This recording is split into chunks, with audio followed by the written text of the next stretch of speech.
राधे राधे महाराज जी। महाराज जी, इस कलयुग में विद्यार्थी जीवन में ब्रह्मचर्य का पालन नहीं हो पाता महाराज जी।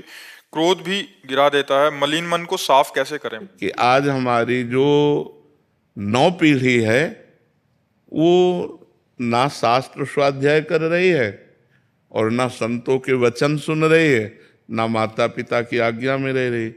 तो अनुशासनहीनता सदैव पतन का मार्ग पुष्ट करती है। अगर हम अनुशासित जीवन व्यतीत करें तो उन्नति का मार्ग हमें मिल सकता है। माता पिता का अनुशासन, शास्त्र का अनुशासन, संत गुरुदेव का अनुशासन, तो हम आगे बढ़ सकते हैं।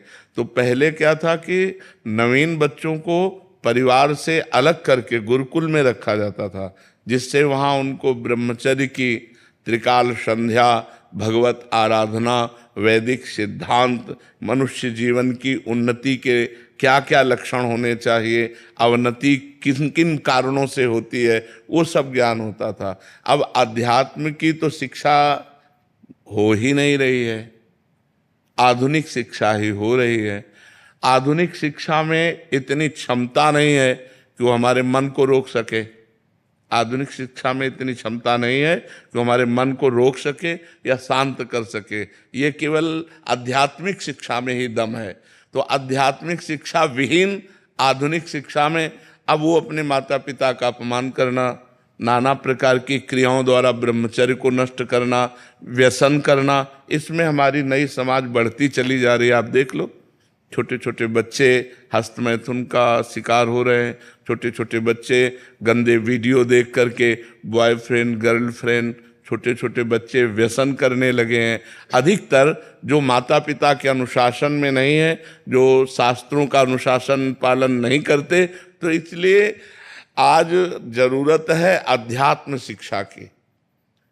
अगर हम अपने बच्चों को थोड़ा शास्त्र श्रवण कराएं, थोड़ा नाम जप कराएं, पवित्र भोजन पवाएं और उनको मित्रवत व्यवहार के द्वारा समझावें कि ऐसे ऐसे गंदे आचरण वाले मित्र मिले तो इनसे दूर रहे। ऐसा छूना, ऐसा करना, ऐसा देखना ये निषेध है, तुम्हारे जीवन को गिरा देगा। नहीं तो छोटे छोटे बच्चे पतित होते चले जा रहे हैं।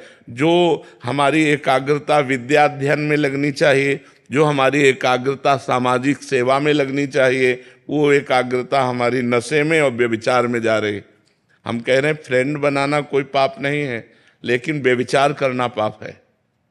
फ्रेंड बनाओ, खूब घूमो, खूब आनंद लो, कोई परेशानी, लेकिन गंदा आचरण मत करो। अगर गंदा आचरण करोगे तो वही तुम्हें डिप्रेशन में पहुंचाएगा, एक दूसरे का मतलब जीवन पतित हो जाएगा। आगे चल करके आपको एक ही रास्ता दिखाई देगा, या तो घोर व्यसन में पड़े रहना या सुसाइड कर लेना। आप देखना, क्यों? क्योंकि मनचली वृत्ति एक जगह टिकती नहीं है। चला भी है समाज में बॉयफ्रेंड ब्रेकअप, इसमें चरित्र आपका दूषित हो रहा है, आपके विचार दूषित हो रहे हैं, आपकी मानसिकता दूषित हो रही है। अब आप अपने जीवन को ऐसे गर्त में गिराने जा रहे हैं जो पूरे जीवन आपको दुख देगा, क्योंकि आप एक सद्गृहस्थ नहीं बन पाएंगे। यदि आपने ऐसे गंदी आदतें की और आपका ब्याह हो गया तो आप अपनी पत्नी से संतुष्ट नहीं रहेंगे, आप एक पत्नी व्रत धारण नहीं कर पाएंगे, आप एक पति व्रत धारण नहीं कर पाएंगे। तो आपका न्यू जो जीवन का उत्थान करने की थी, आपने उसी को नष्ट कर दिया। तो इसलिए हमारी बच्चों से प्रार्थना है कि गंदी बात से बचो। दोस्ती में हम कहते हैं कि दोस्ती हजारों से कर लो, हजारों से दोस्त। हम तो कहते हैं शत्रु किसी को बनाओ ही मत, पूरे विश्व को मित्र बनाओ। मित्र बनाने में कोई बात नहीं, लेकिन गलत आचरण मत करो, गंदा व्यवहार मत करो। जब तक ब्याह ना हो जाए तब तक ब्रह्मचर्य का पालन करो, माता पिता की आज्ञा में रहो, ऐसे बिल्कुल गंदे आचरण नहीं। तो ये हमारे समाज का स्वरूप बिगड़ता जा रहा है। इसे आप ही लोग मिलकर संभाल सकते हो, माता पिता। और अगर आप सुधरो तो सुधर गए समाज। हम दूसरे को सुधारने की चेष्टा न करें। यदि हम अपने को व्यसन और व्यभिचार रहित बनावें तो हमारा समाज सुधर जाए। अगर हम एक एक आदमी सुधरना चाहे तो समाज सुधर जाए, लेकिन सुधरने के पक्ष में बहुत कम लोग हैं और बिगाड़ने और बिगड़ने के पक्ष में बहुत सहजता है ना, उसमें सरलता है। सुधरना चढ़ाई चढ़ना है और बिगड़ना फिसलना है। फिसलने के लिए सब तैयार है और फिसलाने के लिए तैयार है, लेकिन चढ़ने और चढ़ाने के लिए अध्यात्म की तरफ, धर्म की तरफ, पवित्रता की तरफ ये बहुत कम रह गए हैं समाज में जो ऐसा चलना चाहे। एक 12 वर्ष का बच्चा यहाँ बैठ के कह रहा है मैं हस्त मैं तुमसे परेशान हो चुका हूँ। तो उनका कितनी आयु है? बोले 12 वर्ष की। तो और फिर उसने कहा कि हमारी गर्लफ्रेंड भी है। तो हम कहा 12 वर्ष में गर्लफ्रेंड हो गई, हस्तवेतन हो गई। तो मतलब ये छोटी छोटी अवस्थाओं के बच्चे इतने गंदे स्तर में गिर रहे हैं, तो क्या होगा, समाज का क्या होगा?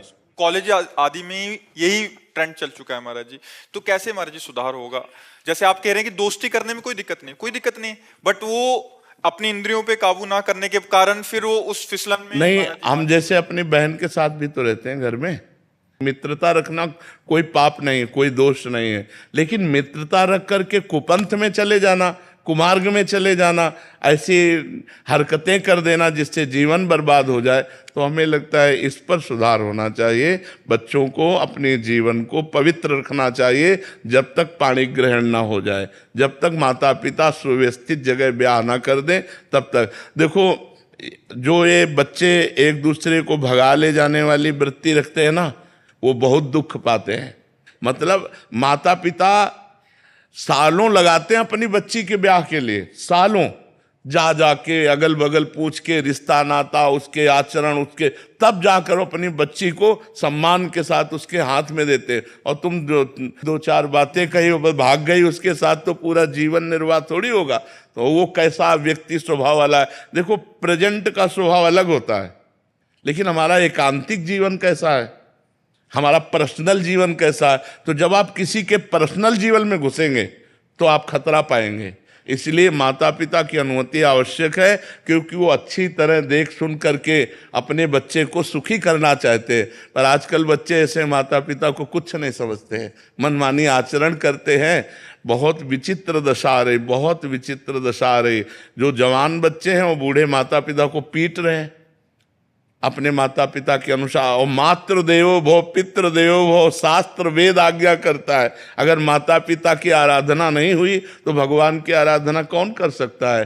भगवान तो अव्यक्त है, माता पिता तो व्यक्त भगवान हमारे विराजमान है। तो इसलिए समाज को आध्यात्मिक शास्त्रों का स्वाध्याय करना चाहिए, आध्यात्मिक संतों की वाणी सुननी चाहिए और उसके अनुसार अपने आचरण बनाने चाहिए। हरे कृष्णा महाराज जी, हमारे संतों की निंदा हो रही है तो क्या करना चाहिए?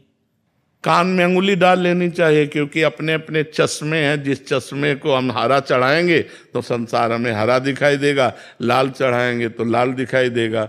अब संतों के भाव को समझ पाना, स्थिति को समझ पाना, तो संत ही है। तो संत तो सब है नहीं, तो जिसकी जैसी दृष्टि है वैसे ही तो दर्शन करेगा, और जैसा दर्शन करेगा वैसा वर्णन करेगा।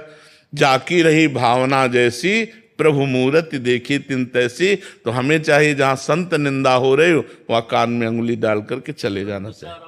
रिश्तेदार अगर कर रहे हो तो नहीं, बिल्कुल लड़ाई नहीं करनी चाहिए। सत्संगी को ऐसा होना चाहिए कि जैसे किसी की निंदा कर रहे हैं तो कान में अंगुली डाले, चल दे, पागल आदमी है।